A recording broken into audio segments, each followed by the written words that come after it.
6 de setembro, São Magno Missionário do ano de 750. A terra de São Magno ou Magnoaldo, grande apóstolo da Suábia, é a região circunvizinha do Lago de Constança. São Magno não era companheiro de São Galo, como querem alguns biógrafos antigos, mas educou-se e formou-se no convento deste grande santo, observando rigorosamente a regra de São Columbano. Com a chegada de Santo Tomás, que coincidiu com a introdução da regra de São Bento, em São Galo São Magno, com mais alguns companheiros, deixou a cela para dedicar-se aos trabalhos apostólicos como missionário. Na primeira viagem, se encontrou com um cego que lhe pediu uma esmola. Magno fez o sinal da cruz sobre ele e o pobre recuperou a vista no mesmo instante. Em transporte de alegria, o beneficiado em altos brados manifestou-lhe a gratidão, chamando Magnus, nome que lhe ficou em substituição de Magnoaldo. O homem associou-se à pequena caravana, oferecendo a Magno seus préstimos.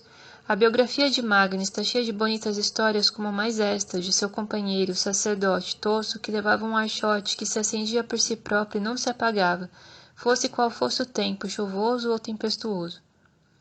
Em determinada região, perto da fundação romana chamada Campoduno, havia muitas feras que se eram o terror das povoações. Das circunvizinhanças, Tosso insistiu em seguir caminho. Magno, porém, decidiu ficar. Com a doutrina da cruz que pregava aquela gente, dava-lhe também o poder sobre os animais mais bravos, que em seguida não mais incomodavam. Em companhia só de Tosso, dirigiu-se a Aquisgrana em procura do bispo Equiterpe, a quem pediu licença para pregar e fundar um convento naquela diocese. Obtida a provisão e acompanhado da bênção do prelado, prosseguiu viagem à margem esquerda do Leste. Chegada a Roshaupten, viu-se defronte de um monstro que matava muita gente. Magno atirou-lhe à face um bolo ardente de piche e resina, matando-o instantaneamente. Quem não reconhece neste monstro o demônio que prendia na escravidão as almas?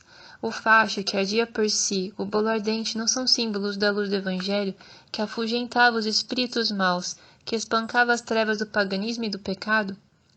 Numa aprazível planície a que chegara o Magno, erigiu um cruzeiro e nele pendurou uma cápsula com santas relíquias, consagrando assim o lugar à oração. Mais tarde construiu no mesmo sítio uma pequena capela em honra de Nossa Senhora, em que o companheiro Tosso realizava as funções religiosas. Passado por um perigoso desfiladeiro que as águas do leste rompem com fúria elementar, Magno chegou a Fusen. Lá construiu uma igreja em honra de Cristo Redentor, que foi sagrada pelo bispo Equiterpe. Ao redor dessa igreja se levantaram as paredes de um convento, seminário, que em breve recebeu numerosos candidatos ao sacerdócio. Magno, apesar de ter já trabalhado muito na vinha do Senhor, não era sacerdote ainda, dignidade que o bispo o obrigou a aceitar. Uma vez sacerdote, o zelo desdobrou-se-lhe, e com o Evangelho foi levando a cultura cristã aos países onde ainda não havia pisado o missionário de Cristo.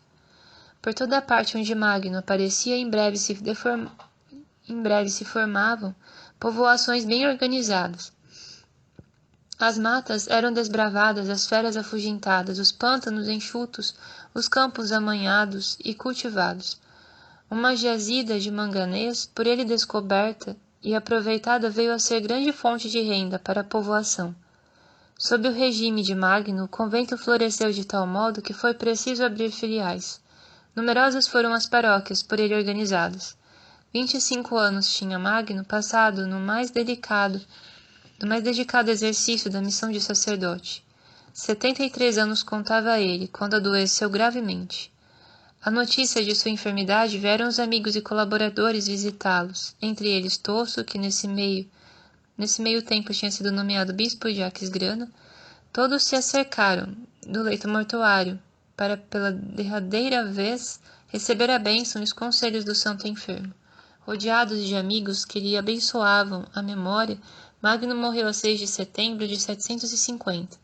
Das suas relíquias não há notícia, mas na igreja conventual de Fusen existem ainda diversos objetos de culto do uso do fundador. Por exemplo, uma estola, um manípulo, uma cruz de prata, um cálice e um bastão. São Magno, rogai por nós.